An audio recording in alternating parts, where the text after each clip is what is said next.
మీరు స్పెషల్ ఫ్లైట్లో విదేశాలకు ఇతర పార్టీలు నేతలతో రష్యాకు వెళ్లారు.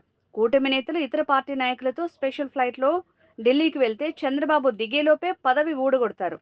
వాసు అన్న మీకు జగన్మోహన్ రెడ్డి ఇచ్చిన స్వేచ్ఛ ఏదో ఒకరోజు గుర్తుకొస్తుంది. నాయకుడి కాళ్ళు మొక్కడం తప్పు కాదు, వాళ్ళ ఆశీర్వాదం తీసుకోవడం తప్పు కాదు, కాళ్ళు లాగితేనే తప్పు.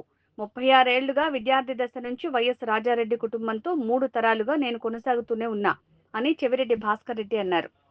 అంటే అర్థమేమి, మీరంతా ఆయన క్రాస్ ఓటింగ్ అవుతుందంటే ఒంగోలు ప్రజలు జగన్ నన్ను అక్కడికి పంపితే నన్ను అంగీకరించారు.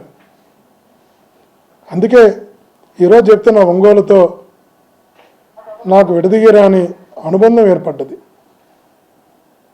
ఆ అనుబంధం ఎప్పటికీ అలాగే ఉంటుంది. ఆ ప్రజలతో ఉంటుంది, నాయకులతో ఉంటుంది, కార్యకర్తలతో ఉంటుంది. ఏ చిన్న కార్యకర్తకు, ప్రజలకు, మా నాయకులకు ఇబ్బంది వస్తే ఖచ్చితంగా ఒక బ్యాక్ బోన్గా వాళ్ళందరికీ అండగా నిలుస్తాం. మా పార్టీ పైన, మా నాయకుల పైన, మా నాయకుడి పైన మీరు ఎలాంటి ఆరోపణలు చేసినా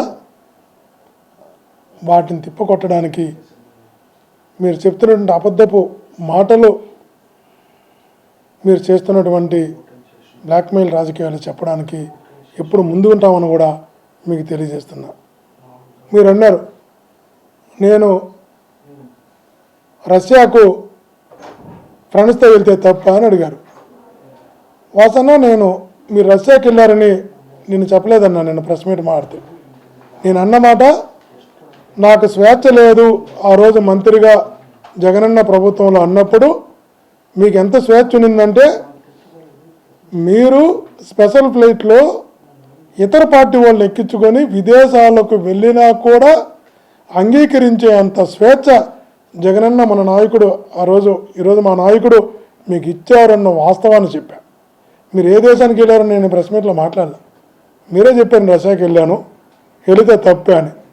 ఓకే, ఈ పార్టీలో నువ్వు మంత్రిగా ఉండి అవతల పార్టీ వాళ్ళని తీసుకొని రష్యాకి వెళితే తప్ప స్పెషల్ ఫ్లైట్లో ఉంటున్నావు. అదే ఇప్పుడు మీరు కానీ, కూటమిలో భాగస్వామైన మీరు కానీ, ఈనాడు మంత్రులుగా ఉన్నవారు కానీ అదే స్పెషల్ ఫ్లైట్లో వైఎస్ఆర్సీపీకి చెందిన ఒక ఎక్స్ఎమ్మెల్యేనో, ఒక జిల్లా అధ్యక్షునో ఒక్కరిని తీసుకెళ్ళమని చూద్దాం. తెల్లారేపు 24 అవర్స్లో పదవి ఊడుతుందో లేదో ట్రై చేయమని చూద్దాం. ఏ మంత్రినైనా తనతో పాటు తన స్పెషల్ ఫ్లైట్లో విదేశాలకు కాదు, ఇక్కడి నుంచి ఢిల్లీ దాకా తీసుకెళ్ళమని చూద్దాం. ఆ పదవి చంద్రబాబు గారు ఓడగొడతాడు లేదో చూద్దాం. కానీ మీకు ఆ స్వేచ్ఛ జగన్ ఇచ్చారు. పోయినా కూడా మిమ్మల్ని గౌరవించిన సంస్కారం, సభ్యత జగనన్న ఉన్నది. దాన్ని మీరు అంగీకరించాలి. వసన్న చర్మలమ్మ గారు వేరా, చర్మలమ్మ గారు జగనన్న ఫ్యామిలీ గురించి మాట్లాడారు. మీరు వాళ్ళ చాలా నేను ఒకటే అడుగుతున్నా, రాజకీయాల్లో కుటుంబంలో ఒకరు ఉండాలి అని ఒక నిర్ణయం తీసుకున్న తర్వాత ప్రజలు ఆ నిర్ణయాన్ని అంగీకరించి జగనన్నను ఒక ముఖ్యమంత్రిగా ఎన్నుకున్న తర్వాత కుటుంబంలో ఉంటాయి. ప్రజలు యాక్సెప్ట్ చేసిన తర్వాత అదే మిమ్మల్ని అడుగుతున్నా. మీకు కూడా 2 చెల్లెలు ఉన్నారు, సిస్టర్స్ ఉన్నారు, రమణమ్మ గారు, రేవతమ్మ గారు. మీరు కూడా 2 సిస్టర్స్ని రాజకీయాల్లోకి ఎందుకు తీసుకురాలా? మీ ఆస్తిపాస్తుల్లో భాగస్వామిని ఎందుకు చేయాలా? అన్నిట్లో కూడా ఎందుకు ముందు పెట్టలా? చెప్పండి, రాష్ట్రంలో ఎవరైనా చెప్పండి. పెళ్ళై 20-25 సంవత్సరాలు అయిన తర్వాత కూడా అలా అన్న చెల్లెళ్ళు ఎలా ఉంటారు చాలామంది చెప్పాలి. అందరూ కూడా మీరు చెప్పాలి. వాసన్న మీరు కూడా వాసన్న మీకు జగన్మోహన్ గారు ఇచ్చినటువంటి స్వేచ్ఛ, గౌరవం నిజంగా కూడా మీకు తప్పకుండా గుర్తొస్తుంది. ఒకరోజు ఈరోజు మీరు మాట్లాడచ్చు.